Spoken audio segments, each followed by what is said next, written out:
Well, the police are expecting trouble, and that's the reason that you see such a massive deployment of security personnel over here. Remember, roughly around 3 to 4 ACPs are here, and at least a dozen sub-inspectors and inspectors and other KSRP platoons and other security personnel have been put in place. The local jurisdictional DCPs over here, the traffic DCP too is over here.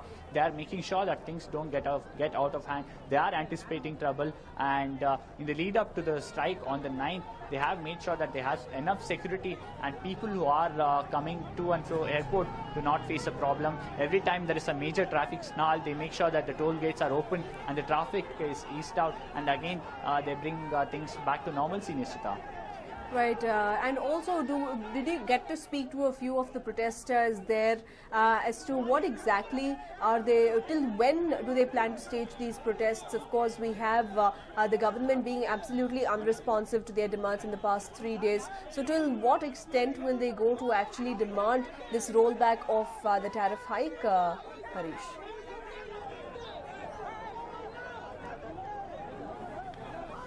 Well, if you go by what the drivers of all these airport taxi cabs are telling us, is that they will not stop their protest until such a time till Navyug goes back and takes back the revised fares and starts implementing the old fare itself that was in place for a long time now. They're not ready to accept any fare hike as of now, and there are also talks going on. You had the Chief Minister yesterday saying that he has asked the Chief Secretary to intervene and have a dialogue with the National Highway Authority of India. In the meanwhile, the private taxi associations and their organization is planning to have a talk with the Central Road Transport Ministry as well. Remember, the Minister for Road Transport, Surface Transport is Oscar Fernandez, someone from the state itself. So their association at the central level is planning to talk to him as well. But without the central and the state government being equally responsible or being responding to what these people are saying, they are planning to go out with a strike any which ways, Nishita. Right, and also we earlier spoke to Mr. Ravindran, who is the president of the Maxi Cab Association. He went on to state that it is wrong on part of the government to levy such a heavy toll in place of a road that does not have an alternate non-toll road, and that this is the only airport in the country which has toll leading up to the airport, which has the road on the toll leading up to the airport. So it almost seems like the demands of these protesters are quite clear-cut. Do we know what is the kind of reaction coming in from the government officials?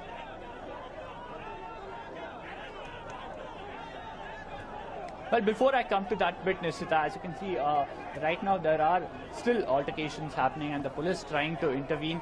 This is majorly because the media person were abused, and now that has gotten a bit ugly with them encountering, or they're trying to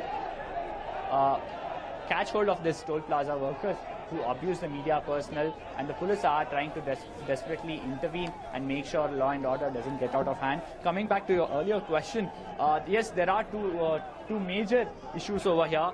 One, the toll has been increased without giving a prior notice or having a dialogue with the stakeholders, whether it's people who travel to the airport, frequent travelers, or the cabs which ferry these travelers. There was absolutely no dialogue between them.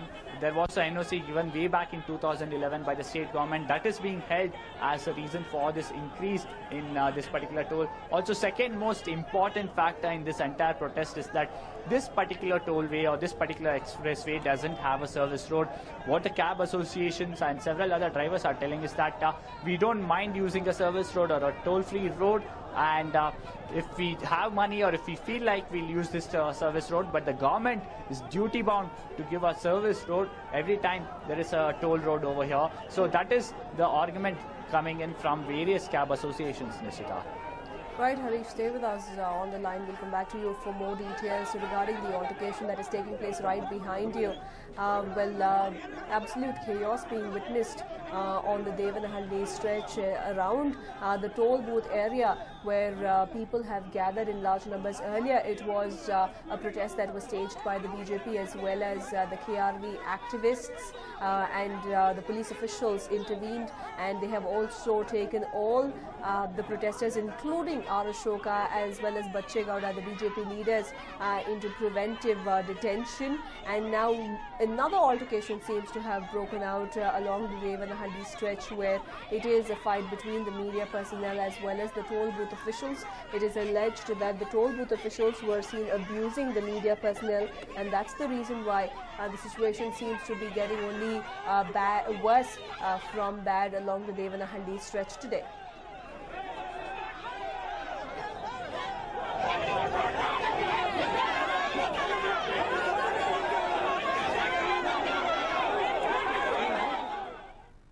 And well, moving on now, Narendra Modi again took a dig at the Gandhi family. The BJP's prime ministerial nominee raised the poll pitch while addressing a rally at Domariyanganj. Playing his caste card yet again, Modi lashed out at the Congress today. He said that those in the Congress taunted him for being an ordinary tea vendor, but he claimed that he just sold tea and did not sell the nation. चाय बेचने वाला देश चलाएगा क्या? चाय बेचने वाला देश चलाएगा क्या? भाइयों बहनों, हमने चाय ही तो बेची है, देश को नहीं बेचा ना। हमने चाय ही तो बेची है, देश को नहीं बेचा ना।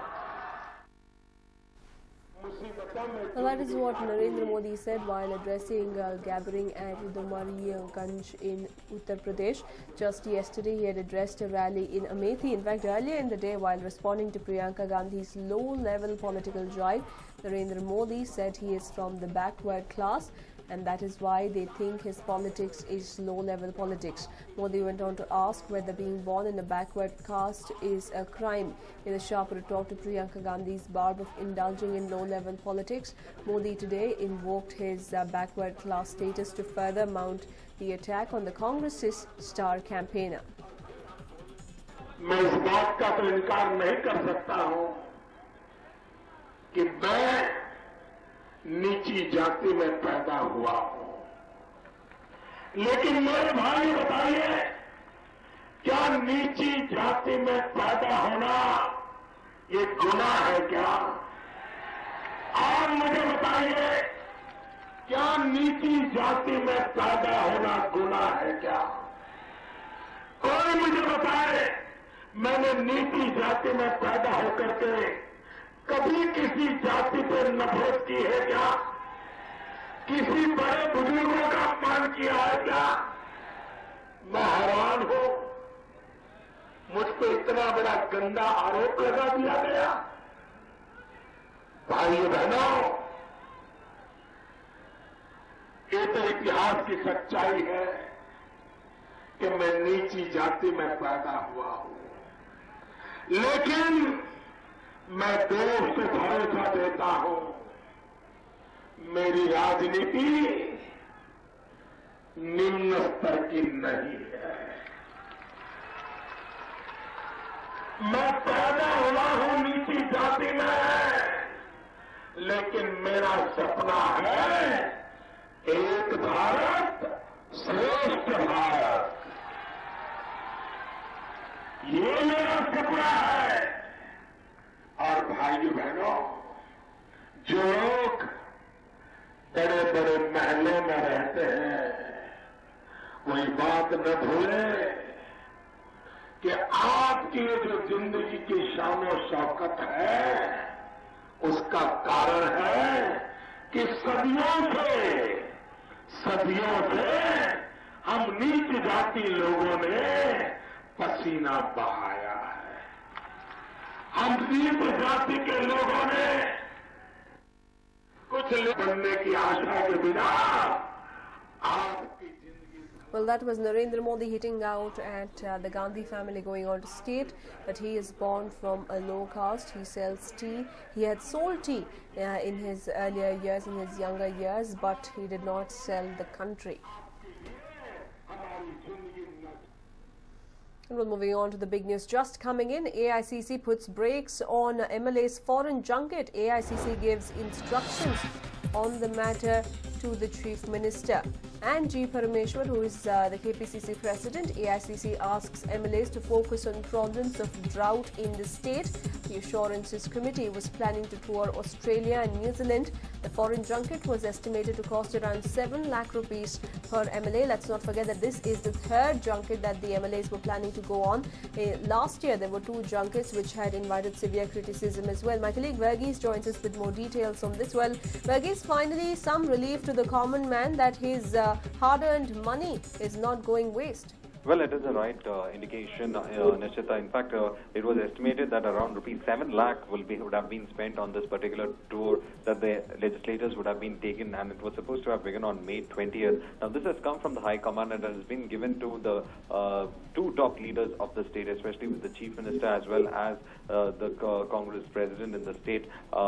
G. Parameshwar has also been given clear instructions saying that it asked the legislators, especially not to go on a foreign trip when the state might be facing drought-like conditions, and that it is up to them to ensure that in their respective constituencies they attend to the local problems at the grassroots levels rather than go on a foreign junket. And when this was supposed to be headed by the Assurance Committee of the state legislature, and the Assurance Committee was the 15-member committee was in fact headed by Tanveer Seth. The proposed plan was to have the legislators move to a trip to Australia and New Zealand under the leadership of Tanveer Seth. But when the media got wind of it, there has been several kind of criticisms that have been coming into. Even YSV Datta, one of the people featured in the list of people who were supposed to in fact go to Australia and New Zealand. Well, he himself had come out saying that he wouldn't be going for the trip because on moral grounds, when the state was facing problems, he's supposed to be with the people and not spend taxpayers' money on this.